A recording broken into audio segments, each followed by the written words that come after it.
Hey guys, welcome back. So today we got a Chevy Silverado. This one is a V6 4.3 liter. We're going to be doing a tune-up. This customer wants to do the spark plugs and the wires. Normally I would do the cap and the rotor as well, but for right now they brought us parts and they want spark plugs and wires. So we're going to go ahead and do that. The first step on this one is basically get up here and you want to remove the intake tube here. It's basically a little wing nut like this. As you saw, I removed. You just unscrew it, and then what you want to do is basically take your 8mm and just remove your bands here that hold it on. Now usually there is a breather tube here you want to take off, and this should slide off as an assembly now. So let me see if I can get me doing this here. So once you wiggle it off, she's fighting me, so okay. So I don't break the little clips that hold it in. I'm just gonna separate it how I normally do. I thought I might get lucky, but this one's fighting me. So there we go. So now that we got that out the way, essentially the reason why we removed that is to give ourselves space so we can reach behind here so we can actually plug in our wires. Now this is a pretty basic job, it's not anything that's really crazy involved. The way I do these is I remove one spark plug, I remove one wire, match it up, install the spark plug and install the wire, so that way I don't mix up where they go. Now in case you do mix them up, there are references online of how to wire up to the distributor, but let me go ahead and show you guys an example here real quick. I gotta remount my camera so that you guys can kind of see what's going on. Okay guys, so I have you positioned on the passenger side of the engine, mainly because this side you can see stuff more clearly. It's more open space. So what we're going to want to do is you're going to take your pliers. Now this is your wire for your spark plug, and essentially what you're going to want to do is just kind of spin it on there and then pull on it. Now let me grab this with my hand, see if I can get her to go, and there you go. Essentially you get the end off. Now this came off also from the distributor side, and is the only one that came off. Now I'm going to show you guys a little tip on how I keep track of these if you don't know these by heart. Now I do know these 4.3 engines very well, so I do know the firing order, but just in case you're starting off and you're doing this, what I like to do is I do one side at a time, and this is the front cylinder.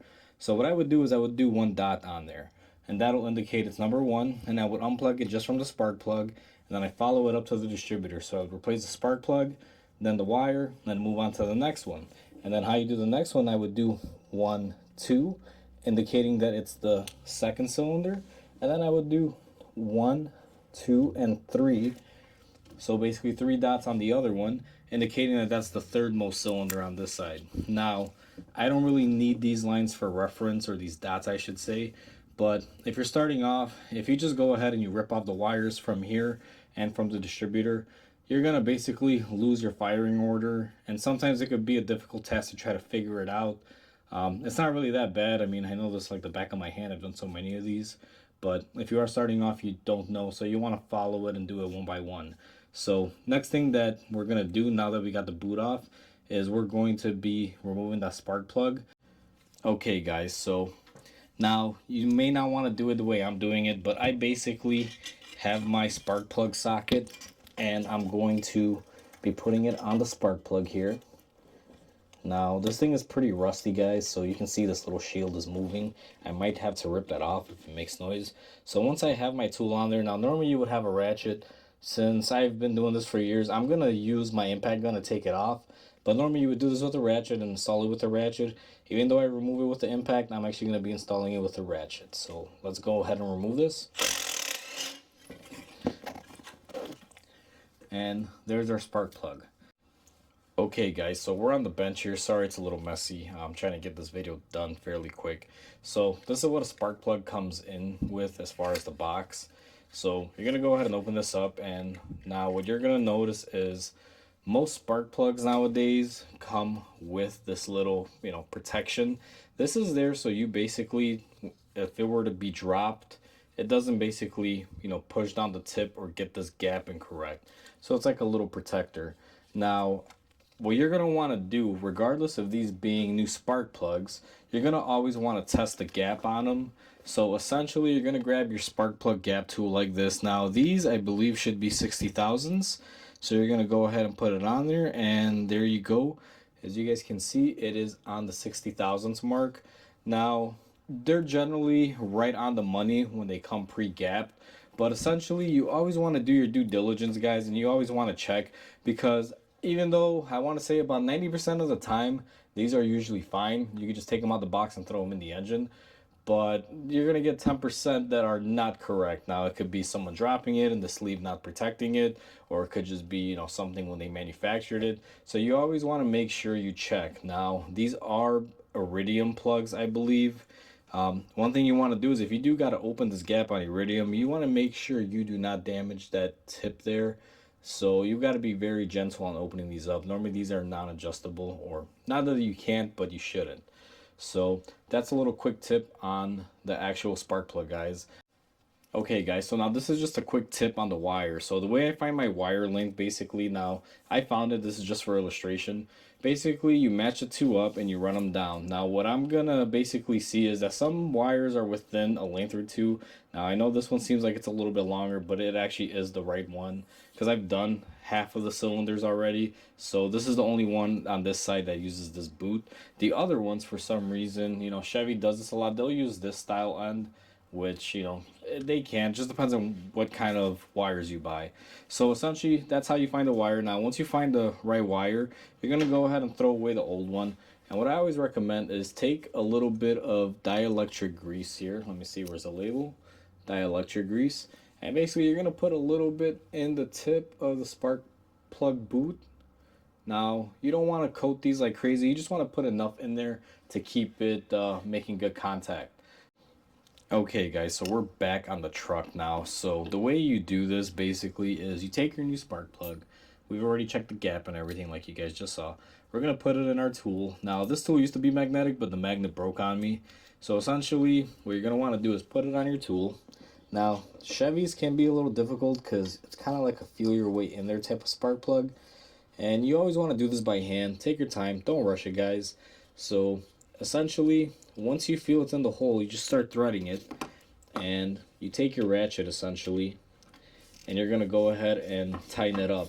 Now these do have a torque. I do believe the torque on them is something like 11 foot-pounds. It's up to you whether you want to torque them or not. Personally, what I do is I just shoot them on there with torque. So what I do is I run them all down by hand like I'm doing here now. This is going to take a little bit because she is a little bit of a long one.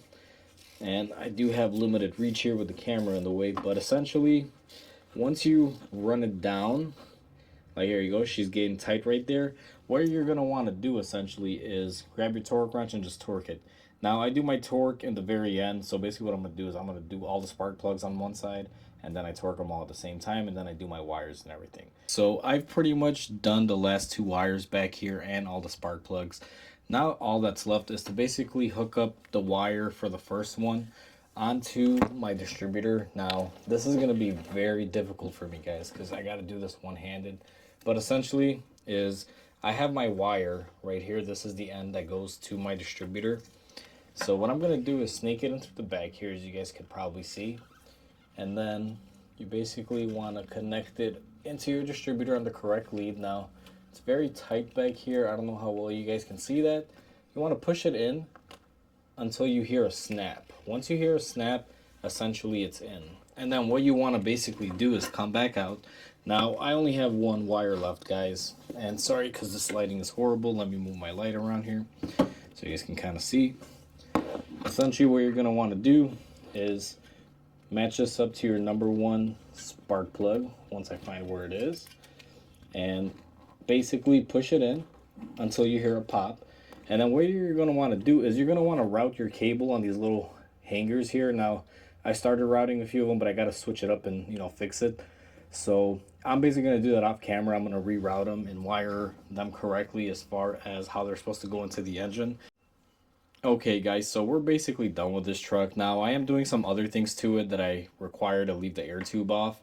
So essentially what you want to do at this stage is put on your air tube for your filter here.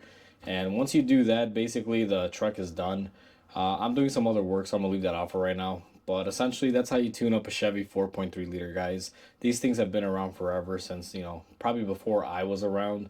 Yeah, I want to say like, early 80s all the way up to 2006, I believe this engine was out. There is a newer version of this that's out there. That's not exactly the same engine. It's a newer one. But this is basically the Chevy 350 with two cylinders chopped off the back, creating a V6, and it worked great. This thing's a monster of an engine. They pretty much run forever. So, with that said, guys, if you guys like my content, please comment, like, and subscribe on my channel. It'll help me grow and be able to make more awesome videos like this for you. With that said, I hope you guys have a great day, and I'll catch you guys on the next repair.